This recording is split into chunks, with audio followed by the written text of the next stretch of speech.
Her research interests are diverse and include critical disability studies, Ludwig van Beethoven and Franz Liszt. She's the editor-in-chief of the Journal of the French Beethoven Society, or the Association Beethoven France. Did I do okay? The study of Beethoven's deafness and Diane's personal history led to her research in disability in music.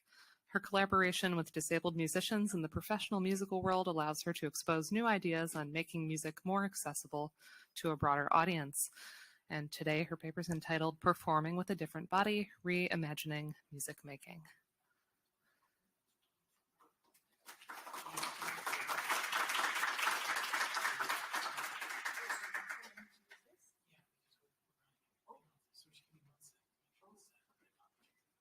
So I don't need my laptop, in fact. I see.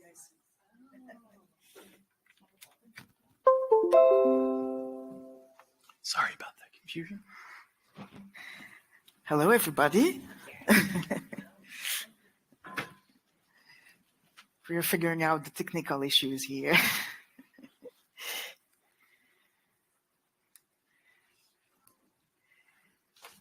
Okay, so, okay, I'm gonna try it once. Yeah, great. Okay, thank you. Okay, yes, oh, give me a thumbs up.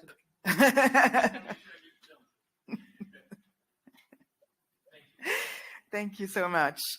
Okay, so thank you for being here. My name is Diane Kolin. I'm French. I'm a PhD student in musicology. And my presentation today is entitled Performing with a Different Body, Reimagining Music Making. The picture we see, I forgot that the microphone was here. The picture we see on this slide represents performers of the Para Orchestra. It's a British virtuoso ensemble of professional disabled and non-disabled musicians, whose mission is to redefine what an orchestra can be and to reinvent the orchestra of the 21st century.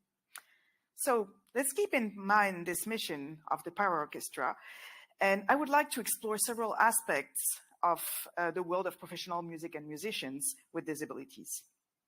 We will go through two frameworks I will use for this presentation.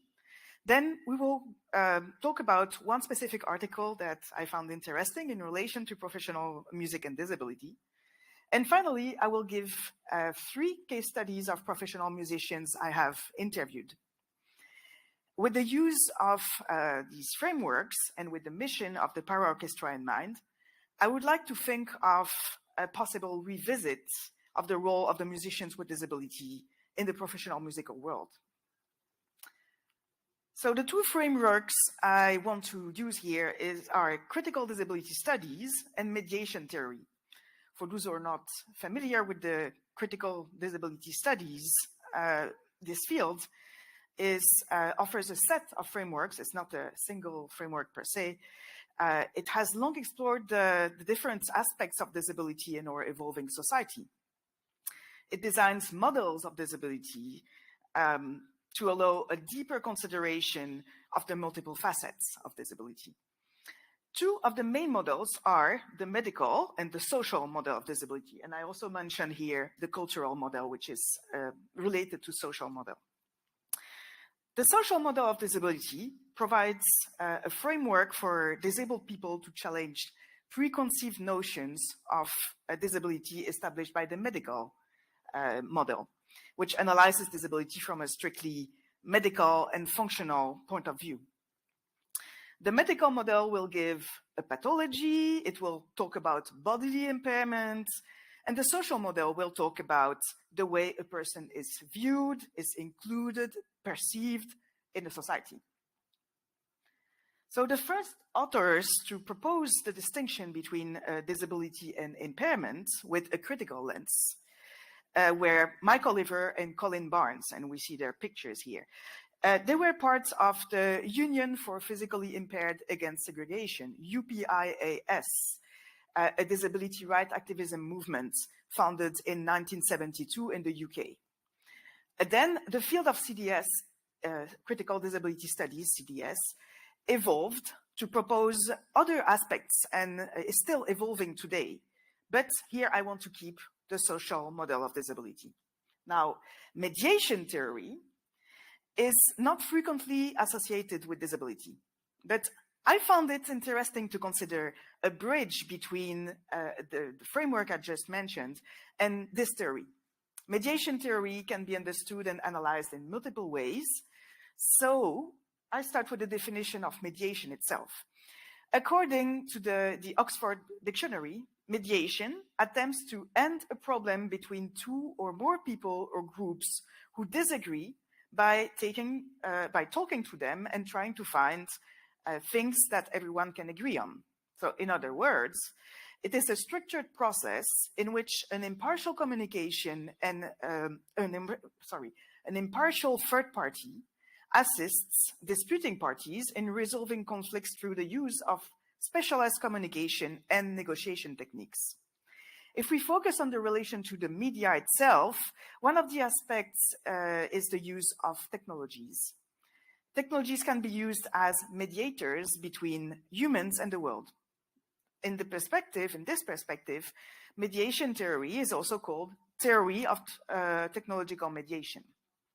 It offers a framework to analyze the roles technologies play in human existence and in society. One of the first experts to propose technological mediation was Peter Paul Verbeek, a Dutch philosopher of technology at the University of Twente in the Netherlands in 2005. But whether it is by using social model or mediation theory, what I am interested in is the way we look at things differently. And this is also the way I look at articles. One of the articles that triggered my attention and on which I tried to apply both theories was written by Blake Howe, who is here with us today. Thank you for being here. So I'm going to present you. Blake Howe is an associate professor of musicology at Louisiana State University, not far from here, in fact. After Joseph Strauss wrote the first article about CDS and music called Normalizing the Abnormal Disability in Music and Music Theory, published in 2006, Blake Howe followed, proposing other aspects of music and CDS, and he co-edited the Oxford Handbook of Music and Disability Studies in 2016. If we go back a little bit, in 2010, he wrote an article about Paul Wittgenstein and the problematic of one-handed pianists called Paul Wittgenstein and the Performance of Disability, published in the Journal of Musicology. This is the article that triggered my attention. I looked at two aspects. What are the techniques used by the specific musician, and how was he perceived by the society? So first of all, who was Paul Wittgenstein? He was the brother of the philosopher Ludwig Wittgenstein. He was an Austrian-American pianist who became famous before World War I, lost his right arm on the battlefield, and decided to persevere as a musician after the war. Thus, he developed strong technical skills with his left hand and became a one-handed pianist, label that we will discuss further. He commissioned numerous compositions for left hand, including the famous Concerto pour la main gauche, composed by Maurice Ravel, and he transcribed many compositions originally written for two hands to be able to perform it with his left hand. Describing Wittgenstein's situation and state of mind when he came back from the war, Howe refers to his sister, Margaret, who thought the efforts were vain, saying that his brother was trying to do what really cannot be done by insisting on playing the piano with one hand. Her words were strong. The mutilation and damage sustained by his brother were incompatible with the demands of a musical score, which requires the physical agility and dexterity of both arms and hands. Howe suggests that Margaret uses his disability and missing limb to redefine Paul's identity as a person and as a pianist. The pianist is defined as bodily capable expert. The whole body is living with the performance. The hands are running up and down the keyboard. The arms are lifted to apply intense effects. But once his body was injured, the pianist lost his role as a pianist and became a one-handed pianist, as if it was a degraded classification. Could a one-handed pianist still be a professional musician? The audience attending his concerts were motivated by mixed feelings of curiosity and misbelief in Wittgenstein's abilities. The journalists tried to normalize the situation in their reports. The concerts were always successful. The concert halls were always full. But the journalists also reminded the military past of Wittgenstein like a war hero overcoming his battles. The notion of overcoming, which is often criticized in critical disability studies, gives a heroic image to individuals who don't intend to be represented as heroic. These individuals with disabilities are not heroes. They find ways to work with and around their disabilities, not despite their disabilities. Wittgenstein was no exception and was perfectly capable of playing with his left hand. Also, Wittgenstein's concerts were compared by the press and the audience in terms of disabled performance sounding non-disabled. These were, so there was now a disabled sound, and it didn't come from the sound itself, but from the fact that Wittgenstein had a visible disability. In CDS, there has always been a separation between the social model and the medical model of disability. We find the distinction in Wittgenstein's story here. Disabled against abled performer, one-handed against two-handed pianist performer, disabled sound against able sound. The social model of disability examines how society defines, assumes, and understands disability, such as seeing a hero in a person with disability, but also the opposite, such as considering someone with a very visible impairment less capable than someone able-bodied. Can such experience lived by Wittgenstein still be lived today? Let's see. I will give you the case studies of 3 professional musicians I have interviewed between 2020 and 2022. These are musicians living in 3 different parts of the world, in Europe and in America. They play 3 different instruments, and their relation to music and to society at large is very contrasting. Let's start with Felix Klieser. He's a German French horn player born without arms, playing with the horn with his feet. We can see his picture here. He has always known exactly what he wanted in his life. He started playing the French horn at the age of 4. He still doesn't know what pushed him to ask his parents to enroll him in a class to learn such an instrument so young, especially since nobody in his family was particularly attracted to music or a musician. But he was sure of his choice. He told his music teachers that it would be the French horn or nothing else. So regarding his musical education, when I asked him where he started, he replied that it was in a normal music school, like the ones in which everyone starts. The notion of normality seemed important to him. He said, because music teachers in Germany are not well paid, nobody is paying attention to the disability of a child. They take any students to earn some extra salary. A statement I don't agree with. I was raised in France and in the Netherlands, so neighbor countries of Germany, and this is not the experience I have. But let's say that it's due to geographical and cultural factors, right? For him, the only problem that he had, that he was forced very young to choose an instrument that was easier for a 4-year-old boy. But he was categoric. He was talented from the very beginning. He won a national competition at the age of 9 and more national competition at the age of 12. He quickly acquired all the tools to become a professional musician. Interestingly, during the first part of the interview, he never mentioned his disability. although he accepted to be interviewed as one of the most important Western art musicians with a disability today recognized by the press as such. It was even more unexpected since he wrote in 2014 a book entitled, so I translate here, it's in German, I translate in English, Footnotes, A Hornist Without Arms Conquers the World. I asked him about his book, which he claims was not his decision to write, but rather the editor who thought it would be a good idea for him to write despite his young age and despite the fact that he was starting his musical professional career. Now, he was still the one who wrote the book, right?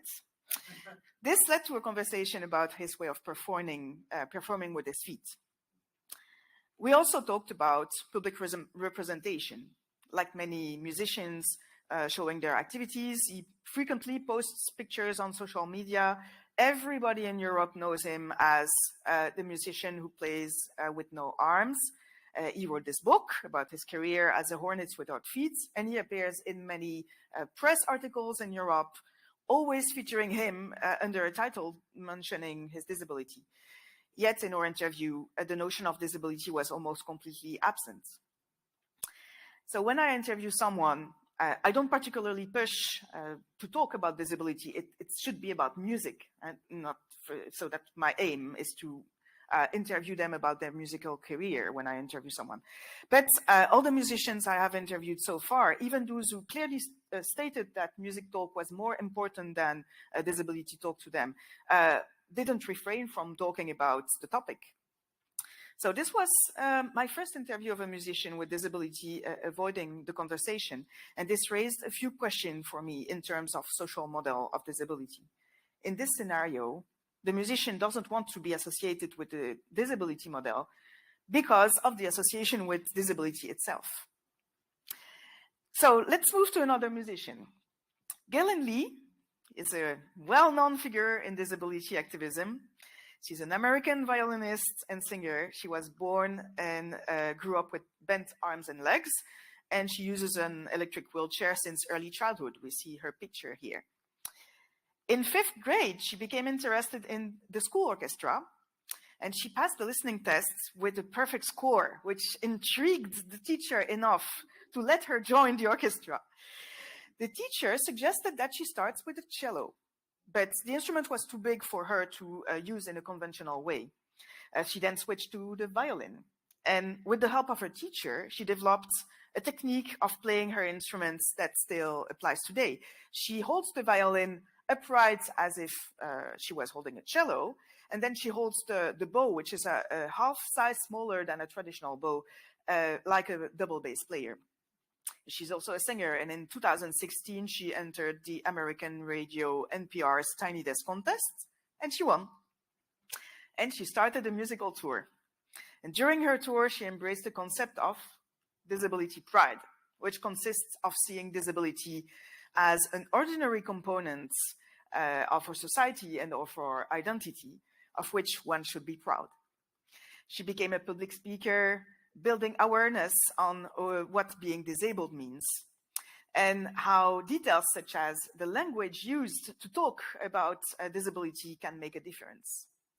She defends the fact that living with an able body is not better than living with a different kind of body. All these notions we can find in the social model of disability. Recently, she collaborated with the American singer Lachi. Both believe that disability awareness talks are helpful, but could be complemented with something more significant. And in 2021, Lee participated in a Grammy Disability panel moderated by Lachi, after which the Recording Academy told Lachi that they would come back to them. Okay, there was no them. The participants invited were individual musicians, and Lachi and Lee realized that what was needed was an organization. So they created a coalition of music professionals called RAMPT, Recording Artists and Music Professionals with Disabilities. And I'm sure you're going to hear more about that soon, of which Lachi is the president and Lee the vice president. The organization was launched in January 2022, so it's fresh. Their aim is to amplify disability culture, promote inclusion, and advocate for accessibility within the music industry. For the two performers, creating a cohort of music professionals with all kinds of disabilities gives a stronger public representation and presence to all disabled musicians. The last case study uses mediation theory a bit more than the two previous cases. This time it's about technology itself, in the sense of new technologies and the way the use of such technology is perceived in relation to music and disability. In 2015, 15 musicians were invited to test a prototype of gloves that could control musical patterns.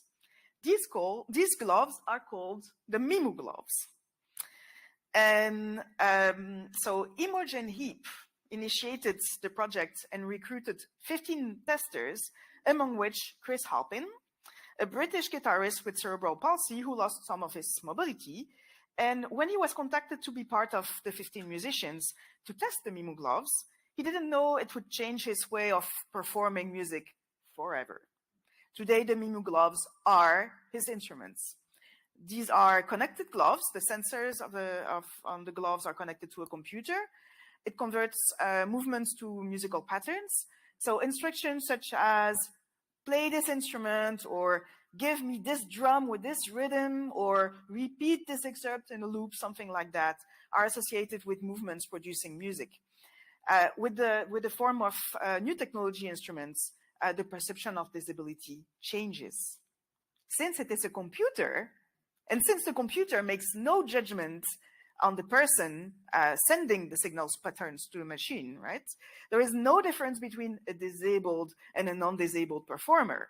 The idea that disability is preventing from creating music or is seen as negative, is associated to sad thoughts or whatever, has disappeared. The shift from enabled to abled is exactly what the social model of disability in CDS defends today, and in this case, with the use of new technology and with the help of new technologies. Almost a century separates Paul Wittgenstein and Chris Halpin's experiences. In terms of disability representation and acceptance in our society, improvements are undeniable. The two other cases also illustrate these changes, but in reality, much more remains to be done.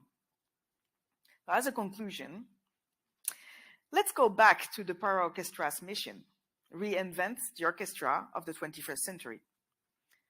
Although the social model or mediation theory could be applied to the musical journeys of followed by these three musicians, the way disabled musicians perceive their own music is too different to follow one single framework or to reimagine one orchestra of the 21st century.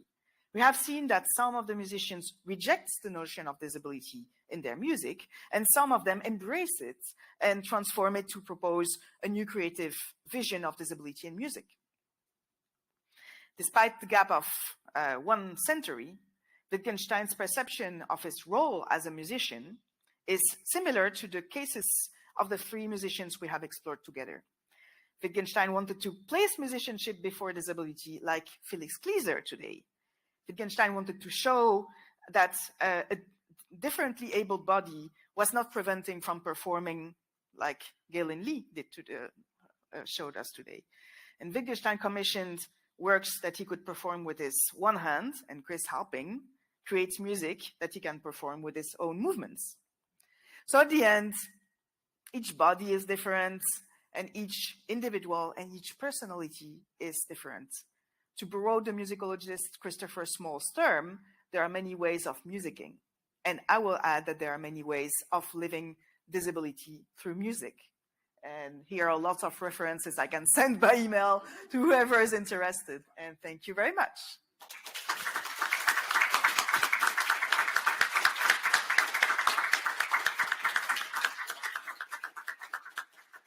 Feel free to step up. We have just a moment or two for questions. If I may, and the microphone on, so Andrew Dallin, then this is such a great presentation. We'll talk more about it. I'm struck by a couple of things. One is, well, actually, I guess a question to Kolin. Your hornist, does he make any reference to Krastov? also a German person born with a non-standard body and who minimized the disability. And connected to that is, do you think there's any difference between the Anglo world notion of disability pride and what I believe is less of that presence of disability pride in, say, Germany and maybe even France? So Yeah. could you speak to that? Yes, very good point. Thank you for that question. Yes, in fact, it's true. And I was talking about geographical factors, and this is really the case. So from my point of view as a French person to his point of view as a German person, it might be true that it's totally different. Now, about the other hornist, I have to admit, I don't know him. Oh, yes, sorry. Oh, so, but it's very, very different because Christoph doesn't reject disability. He's talking about it in a different way. He is really, so he's really not mentioning it. He's avoiding the conversation completely. Christoph cannot. I mean, he cannot. So every time he is interviewed, he is being asked. He says in his press articles, there are so many press articles. He starts by saying, everybody has a different story. Let's talk about the story of music. And then he avoids completely disability. So it's an interesting way of talking. And I think it should be really considered as one of the counter model of social model, but also included because, you know, it's more complicated than that. I hope I replied. Hi, thank you for such an important presentation. It was really just fantastic. Please correct me if I'm wrong. I think that a lot of the presenters you have here are very much like pointing to this, like the idea you talked about of overcoming and like this exceptionalism, which in itself is a very infantilizing kind of thing. So I just kind of be curious to hear maybe talk a little bit about how we might use different frameworks or reimagine how we can talk about amateurism in music making with disability. Very good question. Thank you. So this is a very important point, overcoming. Most of the people I talk to when we are mentioning professional musicians are saying, oh, I'm such in an admiration for this person because, oh, yeah, he can make music. And I say, did you consider that this person just wanted to make music? That's all. It's just that, oh, it's a hero because he found a way to make music. But we, as a musician, we all have to, if we want to perform, we have to find a way. So that's the case for Felix Kieser. If he wanted to perform, he had to perform with his feet. If you want to drive a car and you have no arms, you drive it with the feet. And, you know, it's like, okay, this wheelchair is my shoes because that allows me to walk.